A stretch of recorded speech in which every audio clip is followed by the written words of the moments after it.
আসসালামু আলাইকুম, welcome to জান্নাত খাদিজা কিচেন ব্লগ। আমি আজকে আপনাদের রুই মাছ, বেগুন আর লাউ শাকের ডগা দিয়ে রান্না করে দেখাবো।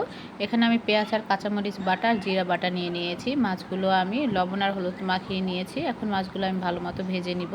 মাছগুলো ভাজা হয়ে গেছে, ওই তেলেই আমি একটু পেঁয়াজ ভেজে নিয়েছি। পেঁয়াজ বাটা দেব, তাই আমি পেঁয়াজটা পরিমাণে কম দিয়েছি ভাজার জন্য। এখানে কোচানো পেঁয়াজ কম দিয়েছি। দিয়ে দিলাম পেঁয়াজ বাটা, কাঁচামরিচ বাটা আর আদা রসুন বাটা। এখন দিয়ে দিলাম 1 টেবিল চামচ হলুদের গুঁড়া, 2 টেবিল চামচ মরিচের গুঁড়া। বাটা মশলা দিয়ে মাছ রান্না করলে, যে কোনো মাছ বাটা মশলা দিয়ে রান্না করলে খেতে খুবই মজা লাগে। আপনারা তরকারি রান্না করার সময় পেঁয়াজটা একটু বেটে তারপর রান্না করবেন, দেখবেন তরকারি ঝোলটাও ঘন হবে আর খেতেও অনেক মজা হবে। তারপরে দিয়ে দিলাম বেগুনগুলো দিয়ে একটু কষিয়ে নিলাম। বেগুনগুলো কষানো হয়ে গেলে তারপরে দিয়ে দিব লাউ শাকের ডগাগুলি। তরকারিটা যত ভালো কষানো হবে খেতে আরও বেশি মজা লাগে।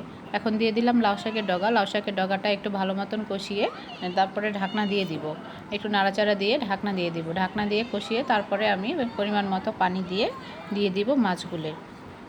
আপনারা এভাবে বাটা মশলা দিয়ে অবশ্যই বাসায় এই রান্না করবেন। বাটা মশলা দিয়ে রান্না করলে তরকারিটা খেতে খুব ভালো লাগে। দেখবেন আপনারা যে কোনো মাছ তরকারি একটু পেঁয়াজ বেটে দিলে তখন ঝোলটা ঘন হয়, তরকারিটা খেতেও খুবই ভালো লাগে। আপনাদের যদি আমার ভিডিওটা ভালো লেগে থাকে অবশ্যই লাইক অ্যান্ড সাবস্ক্রাইব করবেন। আর যদি কোনো ভুল হয় অবশ্যই আমাকে জানাবেন। এখন দিয়ে দিলাম আমি পরিমাণ মতো পানি দিয়ে এখন আমি পানিটা বলক আসলে তারপরে দিয়ে দিব মাছগুলি। এখন আমি মাছগুলি দিয়ে দিব। পানিটা বলক চলে এসেছে, এখন মাছগুলি দিয়ে ঢাকা দিয়ে ঢেকে দিব। বেগুন দিয়ে শাকটা দিয়ে তরকারিটা খেতে ভীষণ মজা হয়েছিল। আপনারা এভাবে বাসায় ট্রাই করবেন, দেখবেন খেতে খুবই মজা লাগবে। যদি পছন্দ না হয় রেসিপিটা, সেটাও আমাকে বলবেন আপনারা কমেন্ট বক্সে।